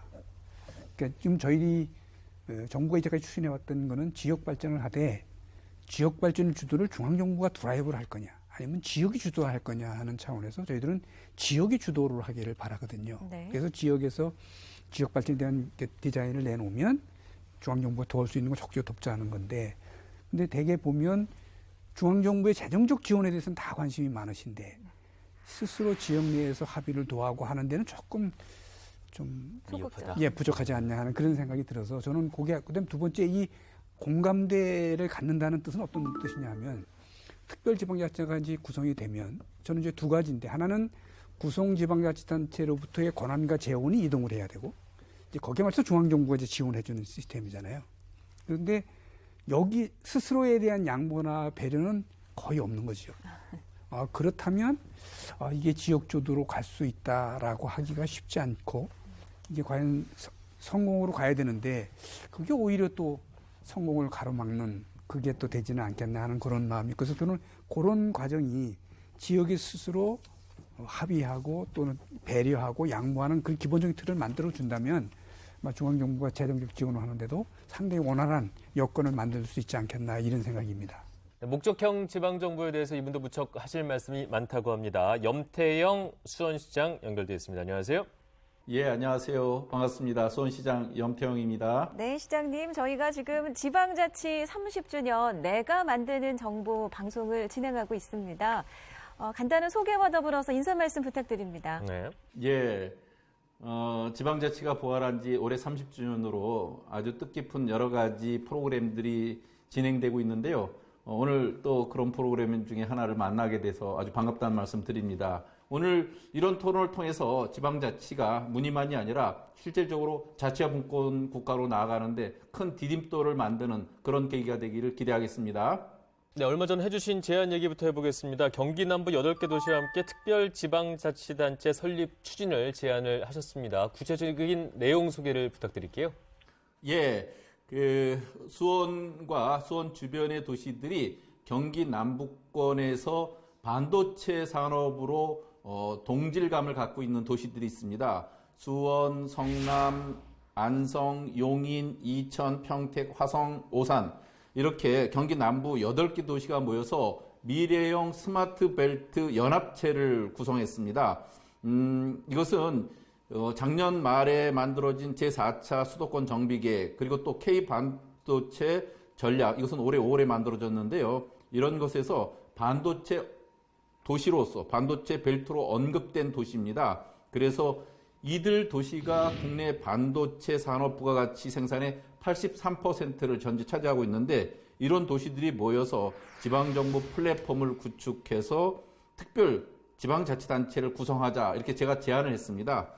이것은 이제 지방자치법 전부 개정안에 나와 있는 지금 말씀하신 목적형 지방정부를 구성할 수 있는 그런 내용인데요. 그렇게 해서 이 참여도시들이 특별지방자치단체 설립을 위한 상호 협력 양해각서를 체결하고 이제 본격적으로 특별지방자치단체를 구성하게 된 겁니다. 앞으로 기대해 주시기 바랍니다. 그러면 시장님, 구체적으로 예. 어떤 목표를 가지고 이런 특별지방자치단체 설립 제안을 하신 건지요? 예, 실제로 이것을 비견해서 예시를 들 수 있는 게 유럽연합을 예시를 들면 유럽연합은 각국이 다 있죠. 그런데 그 유럽의 각 나라 27개 회원국이 모여서 정치, 경제, 통합체를 이루고 있는 겁니다. 그래서 회원국 전체에 적용되는 표준화된 법을 통해서 유로화를 통용한다든지 이렇게 유럽 단일 시장을 발전시키는 거죠. 여기에는 각국의 그 정부 통치 형태가 있습니다만 또 유럽연합이라고 하는 여기에 이사회라든지 강요이사회, 의회, 집행위원회 이런 별도의 입법 행정기구가 있는 겁니다. 그래서 각국의 주권과 독립성을 유지하고 있는데 이와 같이 이것을 도시 단위로 바꿔버리면 우리 수원과 주변에 있는 8개 도시가 참여하는 특별 지방자치단체가 각 도시의 정체성을 유지하면서도 보다 촘촘한 경제 공동체를 만들 수 있는 거죠. 이것이 지금 목적형 지방자치단체라고 할 수 있습니다. 네, 경제 효과를 누린 광역형 정부다 이렇게 이해가 되는데 경제 효과 외에 이제 지방자치적으로는 어떤 의미가 있다고 볼 수 있을까요? 예, 사실은 지방자치단체가 각기 자기 지역 내에서 지역의 정체성 위주로 무슨 정책을 펴게 되니까 단위가 아무래도 좁습니다. 그런데 상호 윈윈 할 수 있는 조건들을 갖고 있는 도시들이 그 목적화해서 경제 공동체를 이루면 훨씬 더 시너지를 크게 낼 수 있죠. 그 윈윈 할 수 있는 전략을 만드는 겁니다. 이를테면 지역 내 기업의 입찰 제한을 이들 도시끼리는 서로 철폐해버리면 우리 도시만이 아니라 서로 큰 단위의 사업을 할 수가 있죠. 그러니까 이럴 때 보통 지자체가 사업 발주를 하거나 상품 구매 입찰을 할 때 그 지역 내로 제한을 둔 것이 풀리게 되면 훨씬 더 많은 기회 요인을 갖게 되겠어 회원 도시들끼리 서로 큰 그림으로 경제 공동체를 더 크게 발전시킬 수 있는 기회를 갖는 거거든요. 이런 측면으로 보다 큰 기대감을 갖고 있게 할 수 있다 하는 거죠. 네, 좀 구체적인 예시도 들어주셨는데요. 그러니까 연합체로서 이 경제 목적형 특별 지자체 설립을 지금 제안하셨고 추진하고 계신데 이와 관련해서 혹시 또 첨언하거나 조언하실 부분이 있으실까요? 예, 사실은 또 자치분권 관점에서도 상당히 이바지하는 게 큽니다. 자치분권은 지역의 일은 지역 스스로 알아서 한다고 하는 정신인데 지금까지 이것이 이루어지기가 참 어려웠어요. 그리고 또 산업정책은 중앙정부에서 계획하고 필요한 물적, 인적 자원을 동원하는 형식이었는데 이것을 앞으로 보다 국가 전략 산업의 발전과 지역 상생 발전 차원에서 커다란 지역 생태계를 조성하는 거거든요. 그래서 저희로서는 이것이 지역의 대학, 연구소 이런 데하고도 결합하고 또 산업체에서 일할 수 있는 우수 인력도 키워내는데 보다 큰 그 도움이 될 수도 있거든요. 그래서 주택, 교육, 문화 서비스 이런 우수 인력을 유치하는 중요한 기준도 되기 때문에 저는 이런 측면에서 행정적인 각종 지원이나 규제 개선도 있어야 되고 이 분야들이 서로 유기적으로 같이 움직이면 현장에서 문제를 가장 잘 아는 지방 정부들이 네트워크를 통해서 보다 크게 효과적인 사업들을 할 수 있기 때문에 저는 자치분권 관점에서도 굉장히 의미 있는 진전을 이룰 수 있다 이렇게 말씀드립니다. 네, 말씀 잘 들었습니다. 마지막으로 지방자치법 전부 개정과 관련해서 수원시장님의 의견 듣고 싶습니다. 예. 사실은 이제 지방자치법 전부 개정안이 지난번에 이제 제가 최고위원도 돼서 많은 지방정부와 국회의원들의 도움을 갖고 만들었거든요. 근데 지방자치법 전부 개정안 중에 주민자치와 관련된 부분이 소거돼서 굉장히 아쉬움이 컸습니다. 그래서 이 부분은 다음번 지방자치법 개정이나 주민자치법을 새롭게 만들어서 꼭 보완해야 될 사항으로 과제로 남아 있습니다. 그리고 또 하나는 이제 재정부권이라는 관점에서 2단계 재정부권이 미흡하게 끝났기 때문에 차기 정부에서는 또 이후에 보다 실질적인 자치분권에 도움이 되도록 재정부권을 확충하는 일, 이것 또한 우리가 미룰 수 없는 과제가 됐다 이렇게 말씀드립니다. 네, 오늘 이렇게 영상 연결해 주셔서 말씀 고맙습니다. 예, 감사합니다. 네, 염태영 수원시장과 말씀 나눠봤습니다. 최근에 그 지자체 간의 어떤 연계 협력의 어떤 움직임의 그 특징은 바로 그 현장, 또 지방 정부에서 스스로 필요에 의해서 문제를 제기하고 그 해결책을 찾는 거거든요. 그런 의미에서 보면 이 특별지방자치단체가 아주 유용한 그런 추진 체계가 될 수 있을 것으로 저희는 생각을 하고요.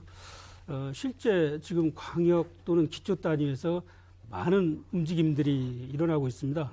광역 단위에서는 우리가 흔히 부울경 메가시티는 많이 알고 계실 것 같고요. 대구 경북에서도 통합 논의를 이어가다가 현실적으로 특별자치단체부터 먼저 시행을 하고 그 경험을 가지고 통합으로 가자라고 하는 공감대 하에 특별지방자치단체 설치 움직임이 있고요. 광주, 전남 역시 마찬가지입니다. 그리고 대전, 충남, 충북, 세종이 또 충청권 메가시티를 이제 구상을 좀 하고 있습니다. 기초 단위에서는 아까 말씀드렸던 그 내포 신도시는 이제 조합 형태로 가게 되겠고요. 지리산권 그 관광개발 특별지방자치단체, 또 아까 수원시장께서 말씀하셨습니다만 그 경기 남부 지역에 그 반도체를 기반으로 하는 스마트벨트, 그 다음에 DMZ 그 접경 지역 중심의 어떤 그 특별지방자치단체 움직임이 있습니다. 정부에서는 이런 어떤 지역의 자발적인 어떤 그 연계 협력과 그 지역 주도의 어떤 발전 전략에 대해서 범정부적인 어떤 지원 협의회가 현재 가동되고 있습니다. 맞춤형으로 꼭 필요한 지원을 적극적으로 지원해 나갈 그런 계획이고요. 또 하나의 어떤 성공 사례가 쌓여서 다른 자치단체에서도 이런 움직임이 확산되기를 기대하고 있습니다. 그러면 요즘에 자주 우리가 볼 수 있는 메가시티라는 용어도 결국은 이런 특별 지방 정부의 한 형태로 볼 수가 있겠네요. 네, 제가 좀 말씀드리겠습니다.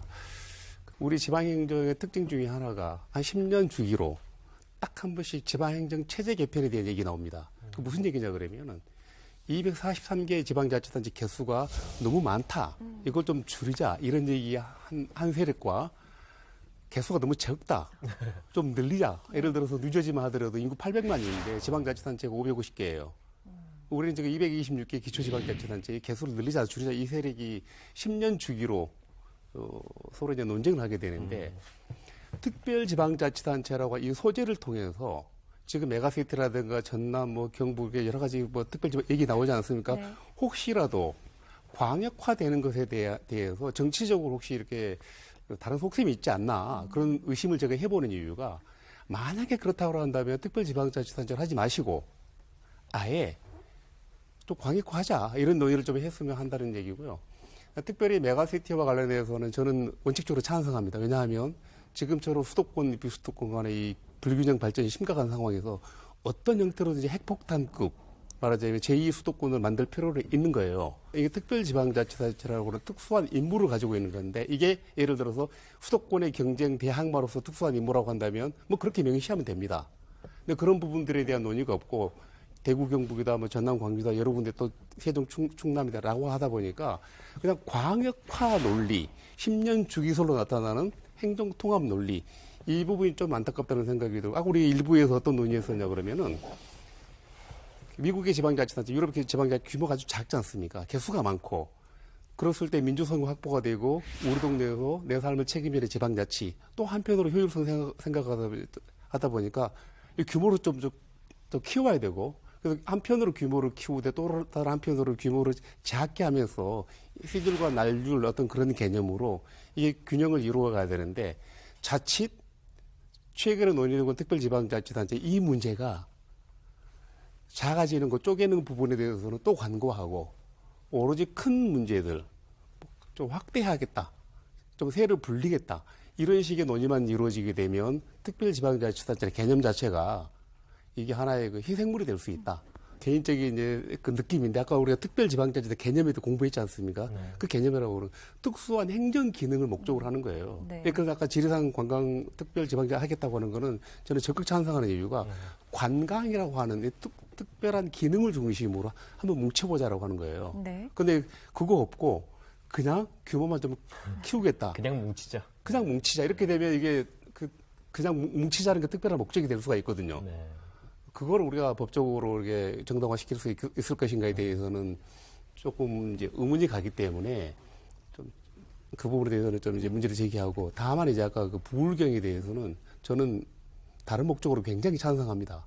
수도권 비수도권. 그렇죠. 그래서 그 정도로 좀 만들어줘야 지금처럼 파행적인 대한민국 불균형 발전을 조금이라도 시장할 수 있지 않을까 이런 생각인 겁니다. 네. 근데 부울경뿐 아니라 이제 메가시티가 추진되는 가장 큰 기저의 이유에는 수도권 일국주의를 타파해야 하는 지역의 소멸 위기가 깔려 있지 않겠습니까? 그렇죠. 제가 전부개정 지방자치법하고 관련해서 다행인 점이 특별지방자치단체라는 제도적 범주가 새로 이제 만들어졌단 말이에요. 아까 남은 시장님도 조합보다는 특별지방자치단체로 전환하면은 좀 더 효율적이고 유기적으로 협력할 수 있는 상생 협력의 거버넌스가 될 수 있다라는 차원에서 그런 말씀을 주셨기 때문에 그런 면에서 새로운 제도적 범주가 생긴 것은 굉장히 다행이고 또 일부 주제와 관련해서 얘기할 수 있는 거는 만약에 특별지방자치단체를 만들었는데 기관 구성 다양화가 되지 않았다라고 한다면은 특별지방자치단체 장을 직선으로만 뽑아야 되는 불편함이 있을 수도 있었다라는 거죠. 근데 이제 다행히 기관 구성 다양화가 돼가지고 장의 선임 방법도 굉장히 다양화될 수 있기 때문에 특별지방자치단체 의회가 구성돼서 부울경 같은 경우에는 겸직할 수 있도록 돼 있더라고요. 네. 겸직을 하던 새로 뽑히던 간에 의회에서 장을 선임할 수가 있죠. 부울경 같은 경우에는 구성지방자치단체 장이 선임될 수 있다라고 해서 그 규정만 보면은 일원대표제, 의원내각제처럼 의원들이 선임할 수 있도록 한 것 같은데 거기에 국한되지 않고 이를테면은 지리산 관광협의회 같은 경우에는 관광 마케팅 전문가를 선임해 본다든지 아직 제도화되지는 않았지만은 경제자유구역 같은 경우에는 투자 유치 전문가를 장으로 선임한다라든지 이런 식의 움직임이 가능해졌다라는 얘기죠. 근데 그런 면에서는 굉장히 다행스럽다라고 생각을 하는데 한 가지 좀 아쉬울 수 있는 건 후속 조치가 필요하다라는 거죠. 아쉬울 수 있는 건 뭐냐면은 그 지역 간의 상생 협력하는 거는 기본적으로 바람직한데 그 협력하는 특수 목적이라는 게 매우 단순한 거일 수가 있어요. 그런 경우는 크게 문제가 되지 않는데 부울경의 메가시티라는 거는 수도권의 대항력을 가질 만큼 거대한 광역정부를 이제 만들겠다라는데 특수 목적이라고 하더라도 굉장히 복잡한 고대 정책 결정, 의사 결정이 필요한데 과연 중앙정부에서 여러 가지 규제를 아까도 말씀드렸지만 여러 가지 규제를 하고 있는데 지방정부가 자치 입법권이죠. 자율적으로 마음껏 정책 결정할 수가 있을까? 거기에는 상당 부분 제약이 따를 거라고 봅니다. 그래서 그걸 해결하기 위해서 외국에서는 어떤 방식을 이제 차용하고 있냐면은 특구라는 개념이 있어요. 일본 같은 경우 구조개혁 특구, 용어가 조금씩 다릅니다. 네. 그 특구를 만들어서 그 특구 안에서는 규제를 풀어주는 거죠. 그러니까 그 지방, 그 경제자유구역이라든지 아니면 특별지방자치 내에서 그 목적에 맞게끔 어떤 발전적인 사업을 할 때 중앙정부가 규제하고 있던 거를 풀어준다는 얘기죠. 그래야지 온전하게 그 지역을 발전시킬 수 있기 때문에 이런 거는 후속 논의가 필요하다라고 보고 지방정부 간의 상생협력뿐만 아니라 중앙정부하고 지방정부하고의 상생협력 내지는 중앙정부의 배려가 필요한 부분이라고 볼 수가 있습니다. 지금 말씀하신 얘기를 이제 좀 첨언하면 네. 지금 특별지방자치단체가 구성이 되면요. 지금 시도를 만약 구성체로 한다면 시도가 갖고 있던 권한을 올려주는 방법도 있고요. 그렇죠. 좀 중앙정부가 갖고 있는 권한을 이양을 해주는데 지금 이양을 하려면 법령을 바꿔야 되거든요. 지금 뭐 특구 개념도 똑같은 개념인데, 근데 현재 지금 정부는 이양은 중장기적으로 하고 1차적으로 위임 방식으로 해서 혹시 그 특殊목적을 수행하는데 필요하다면 현재 각 부처가 갖고 있는 권한을 위임해주는 형식으로. 그 위임은 협약만 맺으면 되거든요. 네. 예, 그런 방식으로 하고 있기 때문에 지적하신 문제는 뭐 큰 문제는 없어 보이지 않겠나 생각이 됩니다.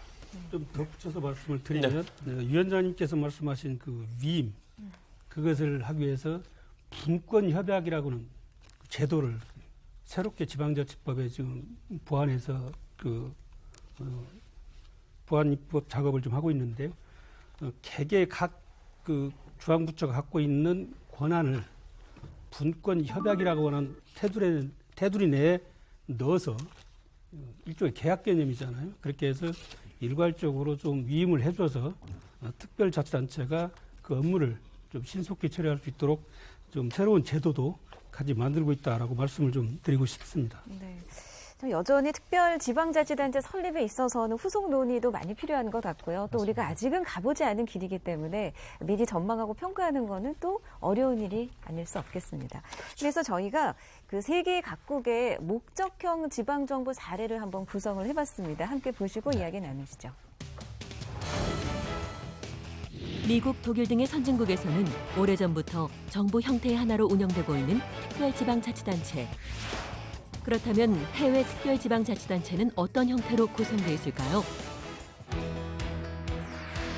미국 미네소타 트윈시티 광역정부는 미니애폴리스, 세인트폴 7개 카운티와 180여 개의 기초자치단체로 구성됐습니다. 광역정부는 교통과 주택, 환경 문제 등을 공동으로 책임지고 정책을 만들어 시행하는데요. 각 지역의 자치단체 대표위원들이 모여 광역적 문제를 효율적으로 해결하고 있습니다. 독일 남서부에는 슈투트가르트와 인접한 5개의 광역단체와 179개의 기초단체로 구성된 슈투트가르트 광역연합이 있습니다. 독일의 광역연합은 90년대 초 경기 침체를 극복할 대안으로 만들어져 발전해 왔습니다. 이곳에선 주민투표로 의회를 구성하고 의원을 선출해 광역에 필요한 조례를 제정하는데요. 녹지 교통 계획과 경제 육성 등 크고 작은 지역사회 문제를 공동으로 협력해 해결하고 있습니다. 나라마다 지역 특성에 따라 구성된 특별 지방자치단체. 진정한 지방자치 실현을 위한 새로운 방향을 모색할 시점입니다. 세계 각국의 특수 목적형 지방정부 사례를 보셨습니다. 근데 보고 나니까 또 우려가 기대로 바뀌네요. 말이에요. 네. 우리도 해외처럼 좀 목적에 맞게 지방자치단체끼리 함께 협력을 잘 해나갔으면 좋겠다 이런 생각이 드는데 좀 첨언해 줄 말씀이 있으실까요, 두 분 교수님은? 사실 이제 슈투트가르트의 경우에는 단체장을 선출하지 않습니다. 선출하지 않고 의회가 그 사무총장을 지명하고 그래서 집행국도 가지고 있고 약간 우리 기관 대립형 느낌이 조금 나긴 합니다. 왜냐 그러면 사무총장이 의회 의결에 대해서 경우에 따라서는 거부도 할 수 있거든요. 그런데 이제 누가 보더라도 지방 기관 통합형인데 살짝 기관 대립형 느낌을 좀 주는 거고 그다음에 이제 규모는 아까 보시는 것처럼 180개 정도 기초지방자치단체 연합해서 만든 거고요. 트윈시티 같은 경우는 규모가 좀 크고 예산도 거의 한 1조 이상이 되는 거고요. 그 다음에 이제 우리 기관 대립형하고 조금 유사합니다. 그러니까 그 최고 책임자를 주의회에서 아마 지명하는 거고요. 그래서 반드시 어떤 형태를 우리가 꼭 따라야 한다 이런 규정을 막는 거고요. 제가 연구를 좀 잘해서 예를 들어서 지금 트윈시티하고 슈투트가르트 게 굉장히 큰 규모입니다. 조금 작은 사례들도 굉장히 많거든요. 연구에서 특별지방자치단체 본질에 맞게 좀 출범을 모범적으로 해야 이게 나중에 좀 더 확장성이 있다 이런 생각이 저는 늘 듭니다. 네. 특별지방자치단체의 가장 좋은 예로 가까운 일본이 있거든요. 네. 광역연합이라고 하는 제도인데요. 2000년도에 특히 이제 오사카 지역을 중심으로 해서 그러니까 오사카 지역에 있는 분들은 1960년대 이후로 오사카도 계속 동경에 비해서 좀 이렇게 낙후됐다고 느껴지는 것 같습니다. 그래서 오사카에 있는 2개 부, 그다음에 6개 현, 4개의 지정도시라고 하는 대도시들이 있는데 모여든 구성 협력 조직이죠. 그래서 12개가 구성되어 있고 그다음에 주로 하는 업무도 많습니다. 광역 방제, 의료, 관광 진흥, 그다음에 공무원 교육, 연수 뭐 이렇게 이런 분야에 12개 지방자치단체가 협력하는 거죠. 네, 그래서 나름 좋은 성과를 거두고 있지 않나 이런 평가도 있거든요. 그래서 이런 것도 저희들이 특별지방자치단체를 활용하는데 좋은 참고가 될 거라고 봐집니다. 네. 그 특별지방자치단체는 기본적으로 이제 협력 사업을 위한 건데요. 협력 사업은 기본적으로 지방 정부 간의 소통 협력을 잘 해야 되는 게 중요하고 또 아까 말씀드린 대로 경우에 따라서는 중앙 정부도 협조를 해야지 소개 목적을 달성할 수가 있습니다. 그런데 뭐 관광이라든지 선호하는 여러 가지 협력 사업, 경제권을 만든다든지 이런 것도 있지만은 협력 사업 중에는 주민들이 굉장히 싫어하는, 선호하지 않은, 뭐 우리가 비선호 시설, 혐오 시설 뭐 이런 얘기를 하죠. 이런 것들은 주민들의 이해나 지지 이런 것들이 좀 있어야지 원활해집니다. 가령 아까도 일본 사례 얘기를 했지만은 그 쓰레기 소각장 만드는 게 한때 굉장히 혐오 시설이라고 해서 주민들이 현수막을 내걸고 막 반대하고 그랬잖아요. 뭐 그런 현상은 아직 전부 해소됐다고 볼 수는 없는데 그래서 일본에서 생긴 원칙이 자군의 처리 원칙입니다.